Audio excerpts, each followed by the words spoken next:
I'd like to get started. Hello, everyone. People inside the room, outside the room, in the sitting area, or outside enjoying some of the artworks. This is Sadra. I represent amGround today. And I'd like to welcome every one of you to our Artistic Saturday event. This is an event that we wish to take place every twice a month. And the purpose of the event is to create awareness and give updates and statuses over what's going on in the art industry.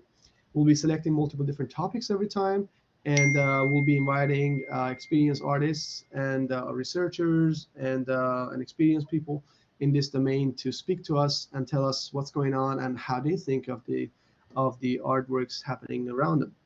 So on my left side, I have Judy from Canada.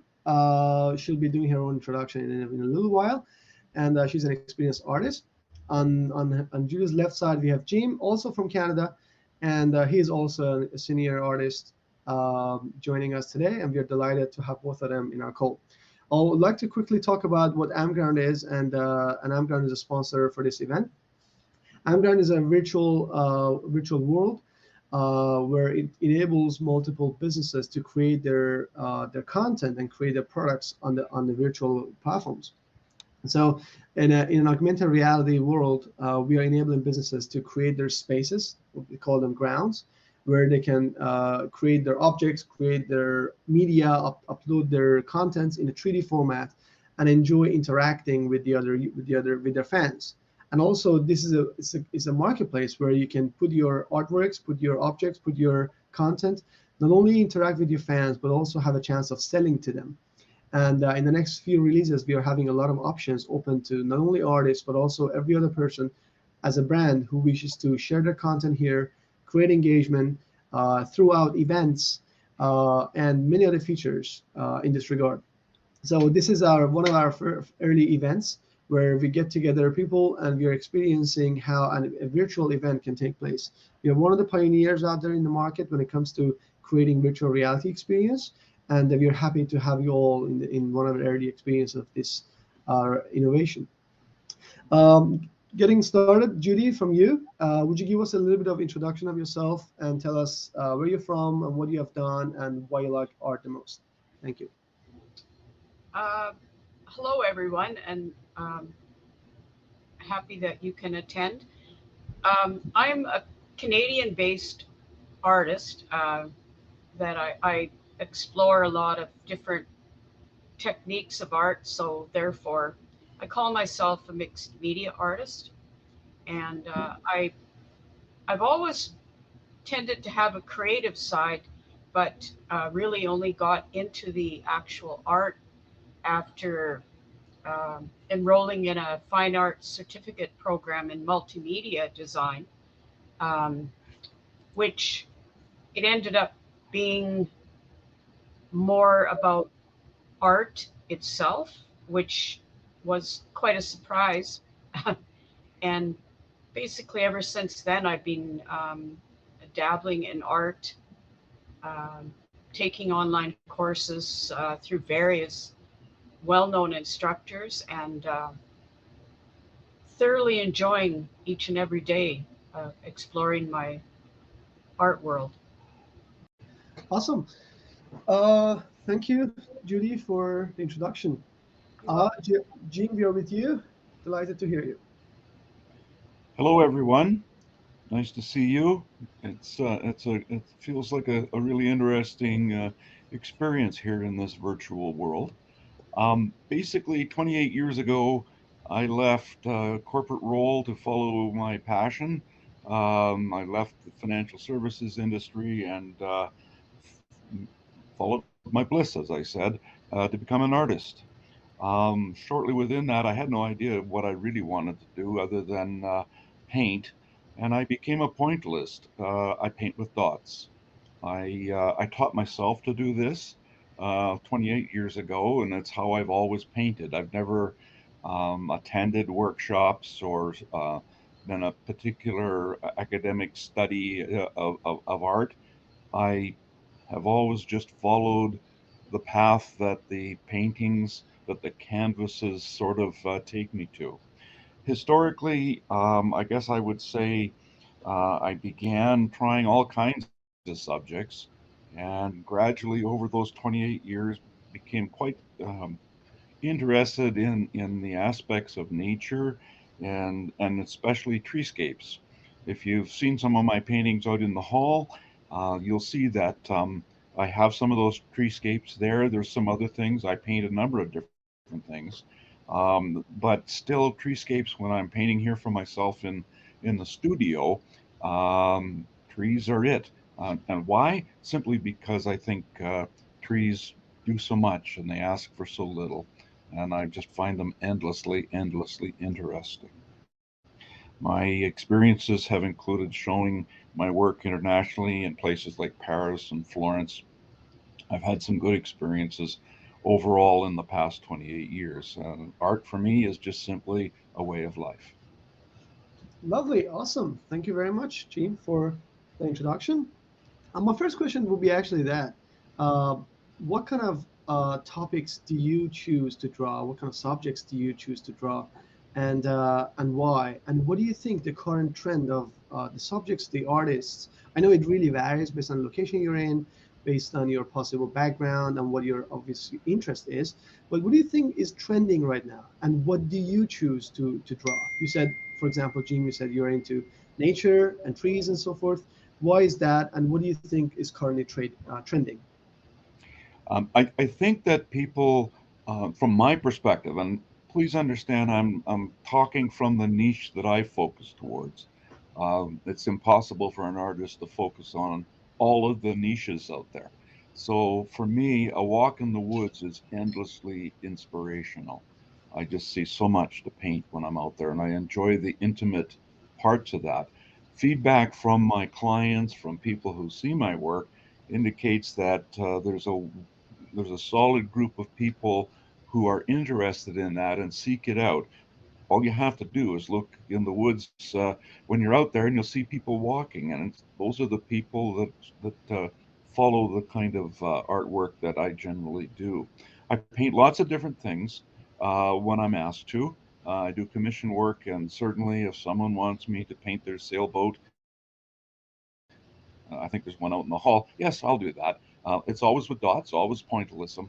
And I use pointillism because it helps me to connect with nature.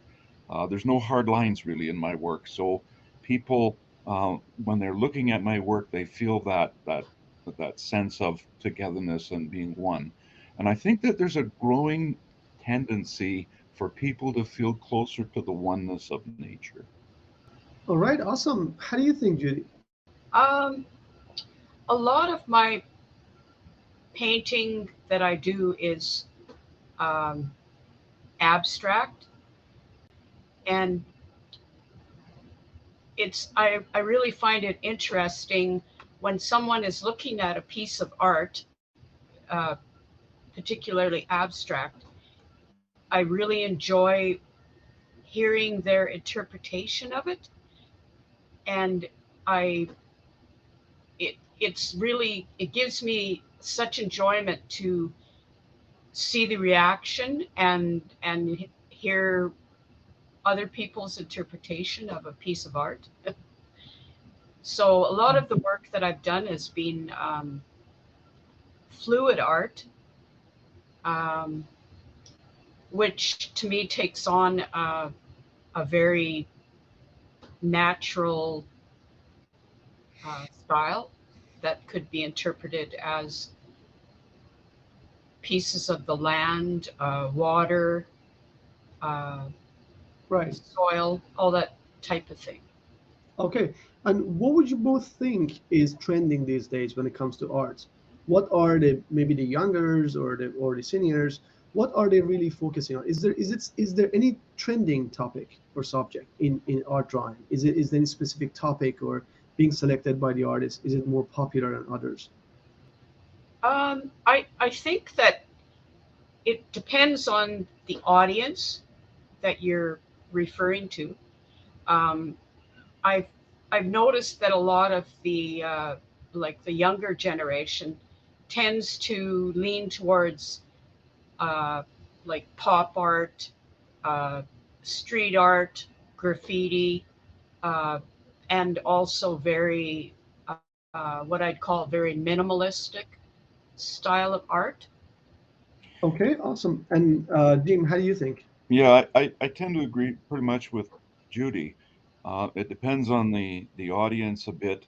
I'm not, I don't have access to statistical data, that sort of thing that says that this group is bigger than that group. What my Mhm. perspective is that there's changes in response to media that's used.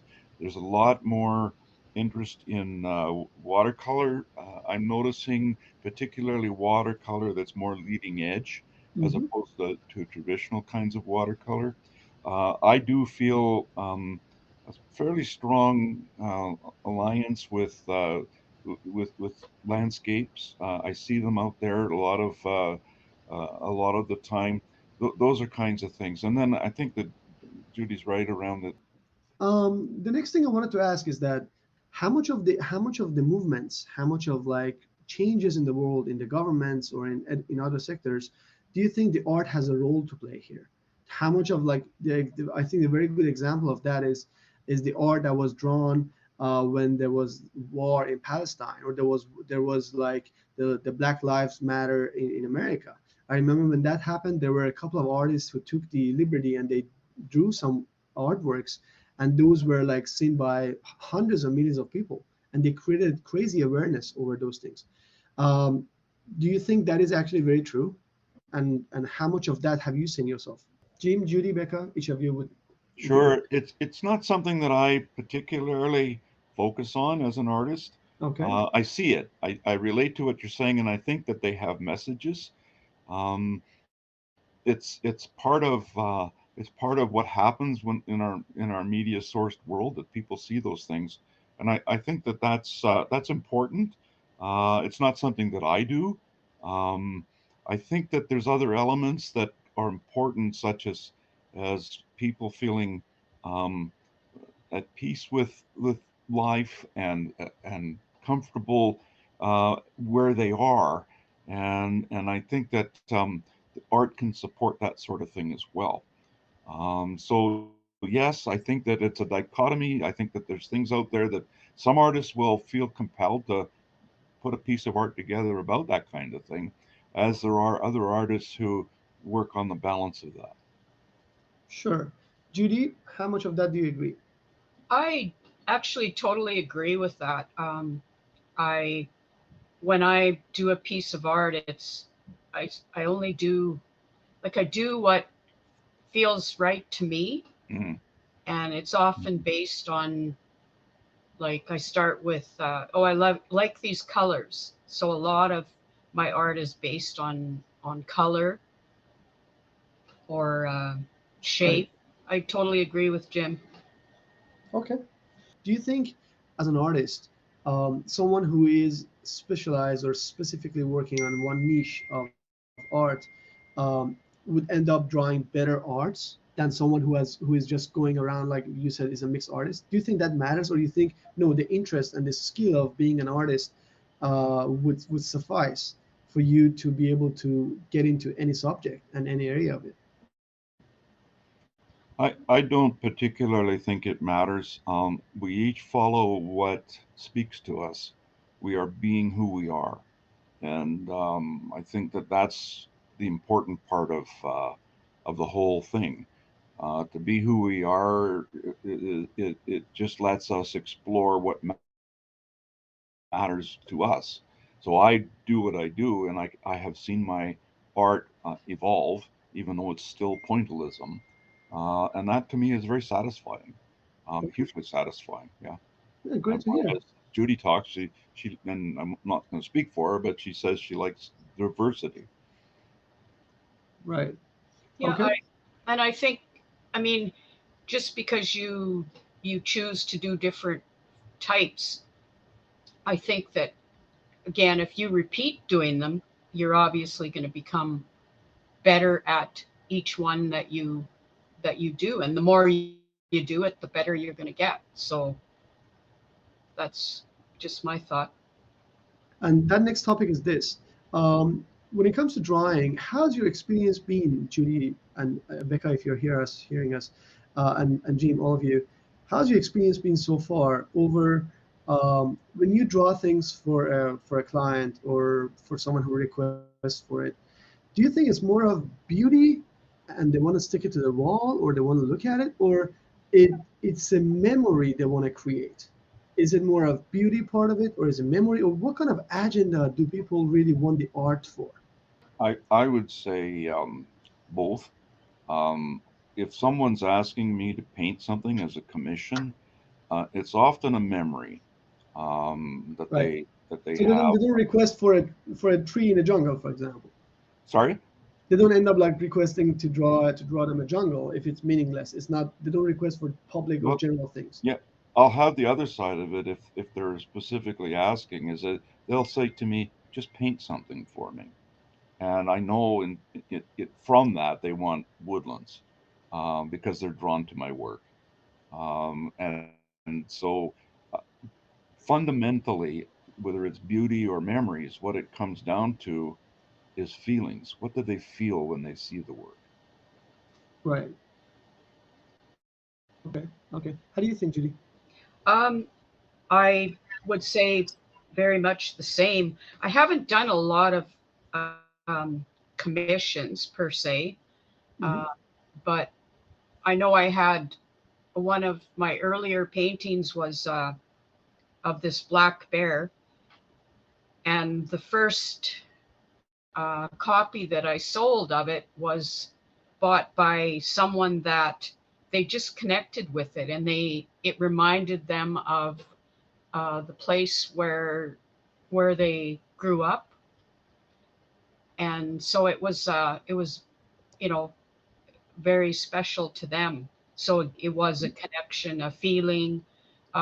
Sometimes, if I have been asked to do a particular type of artwork, it's often, oh, can you do one in these colors? So that those colors would match their decor. I actually did a geode art piece recently that was requested by someone. So it's a combination of a few things. I see. Sounds perfect. Becca, can you hear us? Yes, I can hear you. Awesome.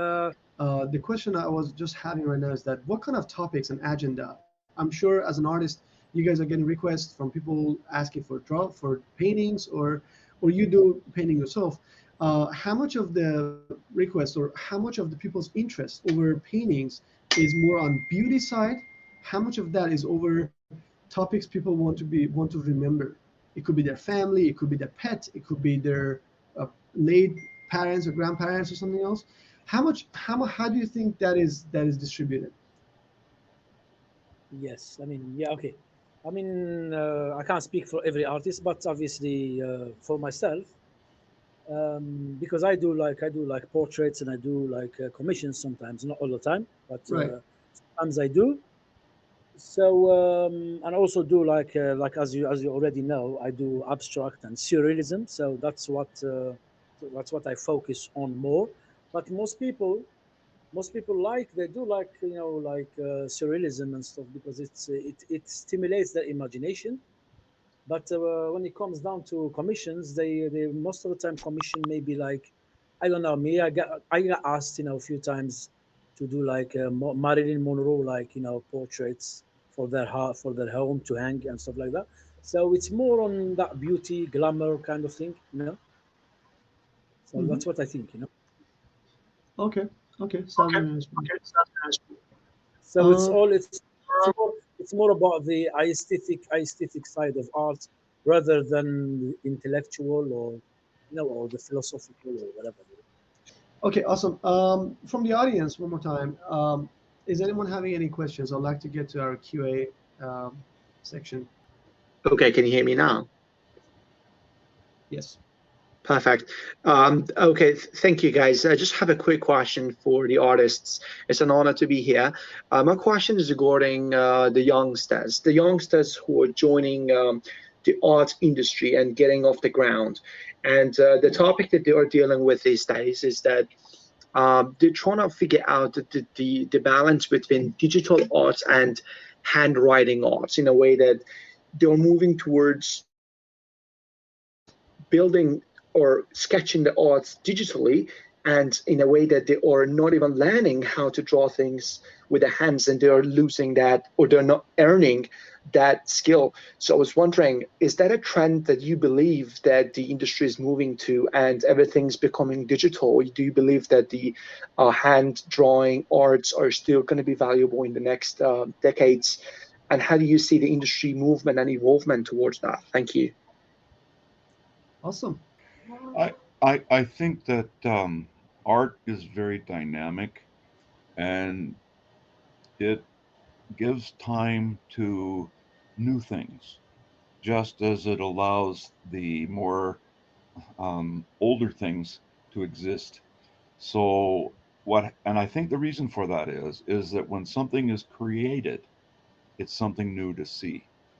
So whether it's done digitally or by hand, it matters. And as human beings, we find value in things that are created because inherently each of us is a creator, whether it's drawing something or doing something on a digital screen or writing a book or whatever it is. We are each individually creators, and we feel a certain value when we see those things. So I think that digital will probably be with us for sure. I don't, I'm not personally threatened by it as an artist. I don't do that sort of thing. Although painting with dots, people think it's pixels. That's an interesting transition in their concept, uh, and they wonder how did I do it by computer? No, it's all done by hand, one dot at a time. So it's an interesting sort of transition that's out there, and I think all of it will exist, just as we've seen over the millenniums of the kinds of art that's been there, and we still have it today. Awesome. Thank you, Jim. Judy, Becca, do you guys want to add any words to that? I think definitely agree with Jim. Um, but I think there is obviously a big movement towards digital art, and but I think that there's still going to be that audience or customer base that still prefers to get an actual a piece of art that was handmade. All right. Cool. From the audience, is there anybody else who wishes to ask any questions? Yeah, please. Yes, sure. Hello, dear artist. First of all, it's so interesting experience that we are here. I think I'm so happy to be with you at this event, and I can use your experience. I think it's very interesting for me. And one question, I'm eager to know it, that what prompted you to take up art in the first place, and what was your inspiration and motivation to be an artist? Maybe we should refer to that many years ago that you started the be an artist, and I want to know about what was your inspiration and motivation. Awesome. That would be an interesting one. So what kicked off, guys? What was the first thing that you're like, all right, maybe that's my industry? I had a bit of a role model when I was about 5 or 6 years old. She was a commercial artist. I remember that she would draw things on a chalkboard that I had for me, and I can still see those things happening. So I think that was probably something that sat within me for a long time. I used to draw quite a bit as a kid, and things when I got older, life got in the way. I remember the career I had and all that sort of stuff. And when I was 45, and I'm 75 now, so you can do the math. Basically, I remember sitting in my chair at work thinking, I wish I was 65 so I could do what I want to do. Two things about that. I didn't know what that was for sure anymore. And secondly, I was wishing 20 years of my life away. that was the catalyst. I got thinking really hard, and it took a couple of years, but I got to follow my bliss, and I started painting. Great. How did that come up, Judy, Becca? How did that work for you guys? Uh, for me, well, when I took this fine arts certificate in multimedia design, my initial, the reason I took it was because I was interested in graphic design, web design, that sort of uh, area. But the program, it ended up being where we had to take a basic drawing course, uh, learning how to use different media for painting, like whether it was oil paints, acrylics, pencils, you name it, and also different visual design courses. And the very beginning of the course or the program, we had a drawing instructor, and he was very,